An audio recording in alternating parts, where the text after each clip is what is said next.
Mesdames et messieurs, bonjour, bonsoir. Je suis Patrick François et bienvenue sur Haïti Culture et Perspective, la chaîne qui dit du bien d'Haïti. Dans l'émission d'aujourd'hui, je vous parle de l'islam en Haïti, ses origines, ses adeptes, ses institutions, son avenir, bref, sa réalité.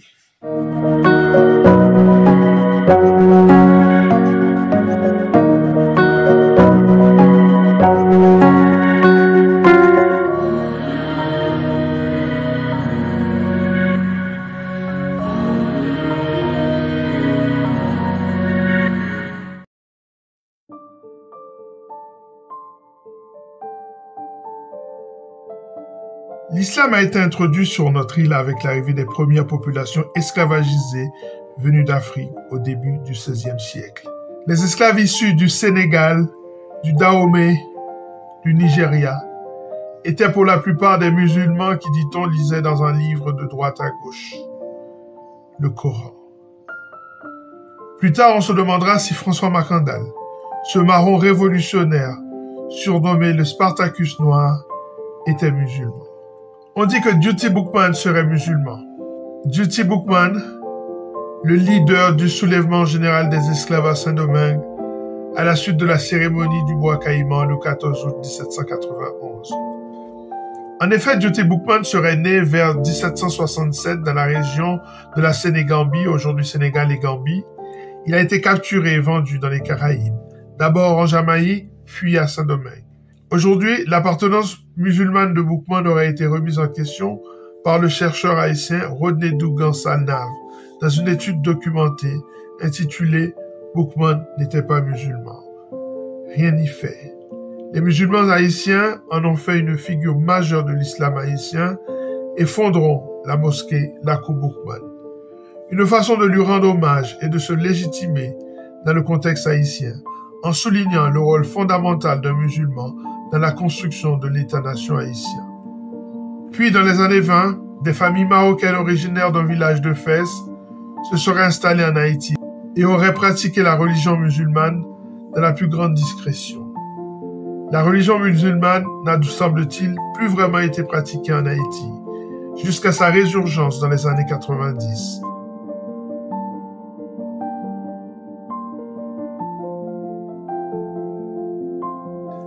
L'islam haïtien dans sa résurgence possède bel et bien un pionnier. En effet, vers 1985-1986, Pierre-Marc Dubuisson, un ancien pasteur converti à l'islam au Canada, retourne s'installer au pays.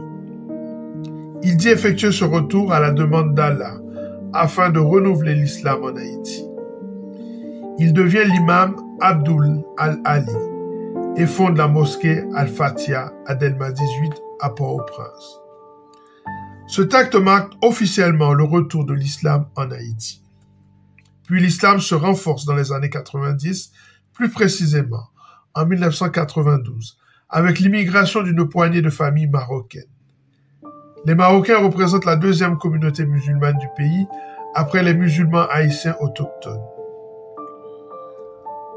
En 2008, profitant de sa mission au sein de la MINUSTA, la mission des Nations Unies pour la stabilisation en Haïti, dans la ville d'Aigues-Naïves, le major Seyfoullah, officier de l'armée pakistanaise, fait construire la mosquée Al-Munawar pour permettre à ses troupes de pouvoir effectuer leurs prières quotidiennes.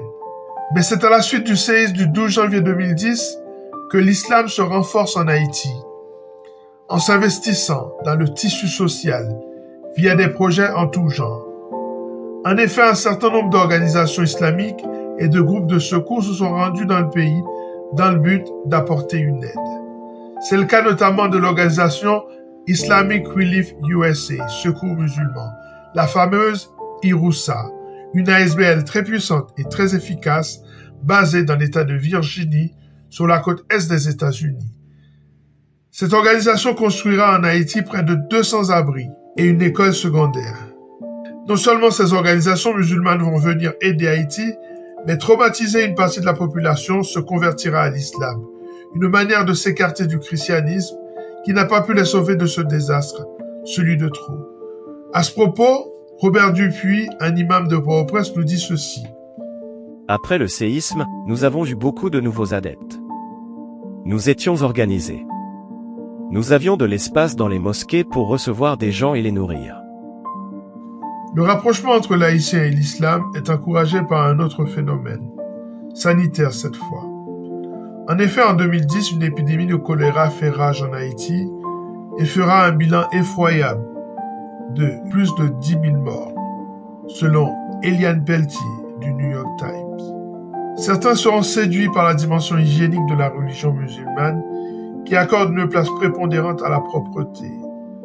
C'est ce que dira Darlene Desrosiers dans l'article de l'Express Canada. Selon elle, cette obligation de se laver les mains avant de prier l'aidera à éviter le choléra. Aujourd'hui, officiellement, une petite minorité de 4 000 à 5 000 musulmans forme entre 0,03 et 0,04% de la population. Mais le chiffre réel serait vraisemblablement plus élevé. Pourtant, l'islam n'est toujours pas reconnu par l'État haïtien qui s'est scellé avec l'Église catholique par le Concordat. Cet accord signé à Rome le 28 mars 1860 entre le président Nicolas Fabre-Geffrard et le souverain pontife Pie IX. Cet accord n'a toujours pas été remis en question.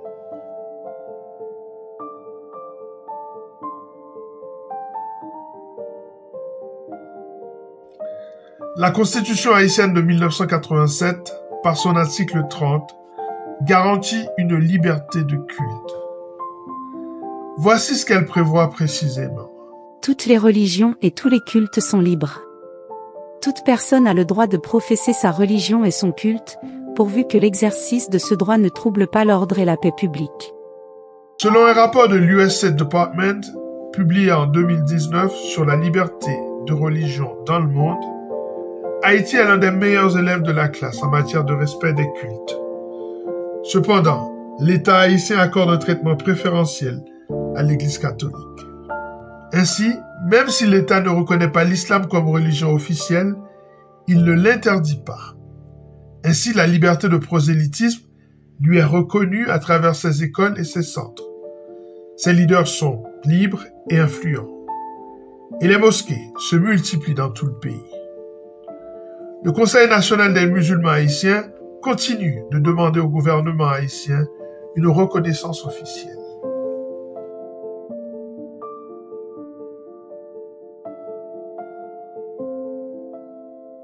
Ainsi, le Conseil national des musulmans haïtiens, ou CONMUA, est l'organe principal de l'islam en Haïti. Ce groupe serait composé à la fois de musulmans sunnites et chiites. Il coordonne les activités de distribution de nourriture dans les zones défavorisées. Il chapeaute des projets de développement comme l'installation d'eau potable via la réalisation de puits artésiens avec installation de pompes à bras. Ces projets sont réalisés grâce au concours de la LIFE, la Ligue islamique française pour l'éducation. Il existera en Haïti une mosquée dans chaque département du pays. Une prédominance à Port-au-Prince et à Miragouane. L'objectif avoué étant que chaque mosquée possède son école à l'avenir. Les musulmans possèdent également des orphelinats qui prennent en charge des enfants abandonnés par la société haïtienne. Ils les forment et les recadrent. Ils possèdent des madrasas qui enseignent le Coran et une vie en adéquation avec la religion musulmane. Le cimetière musulman de Miragouane permet les sépultures conformes aux exigences de leur culte. Mais comment tout cela s'agence-t-il dans la société haïtienne?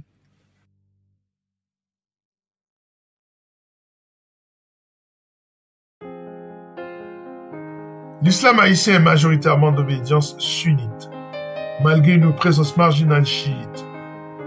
Plus qu'une religion, c'est un mode de vie. Mais comment ce mode de vie s'agence-t-il dans le cadre haïtien? Car l'islam haïtien n'échappe pas à la stigmatisation des sociétés à minorité musulmane. En effet, comme partout ailleurs, les amalgames les touchent aussi. Accusations de terrorisme, ostracisation des femmes voilées, etc.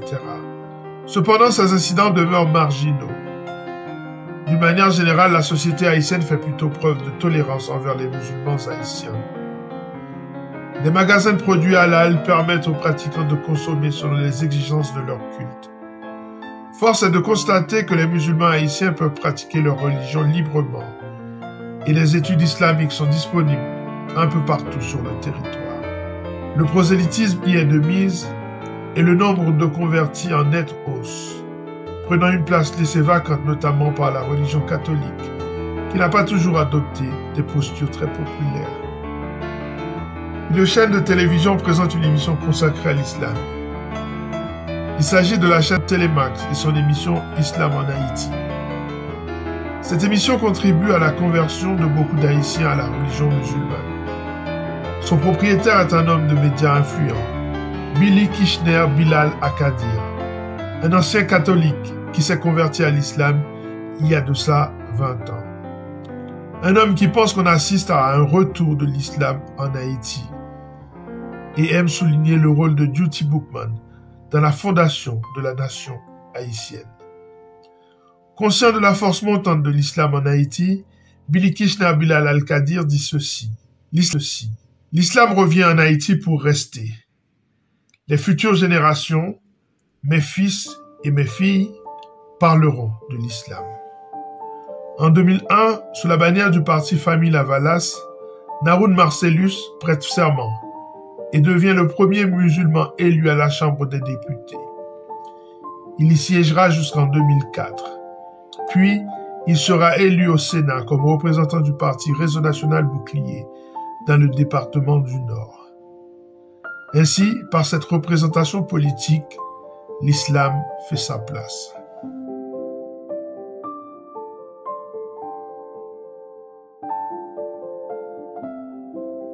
On le voit bien, la religion musulmane est en vogue en Haïti. Hommes politiques ou des médias, artistes ou écrivains, elle touche toutes les couches de la société haïtienne qui cherchent une alternative au catholicisme considéré comme une religion socialement conservatrice. 0,042% de la population est un pourcentage faible au regard des autres religions majoritaires du pays. Au moins 5000 personnes se sont converties à l'islam au cours des 20 dernières années en Haïti. En 2016, le ministre des Affaires étrangères et des cultes recensait officiellement 36 mosquées et une cinquantaine d'écoles coraniques. On s'attend à ce que cette tendance se confirme dans un pays où la place est vacante et l'ordre un défi.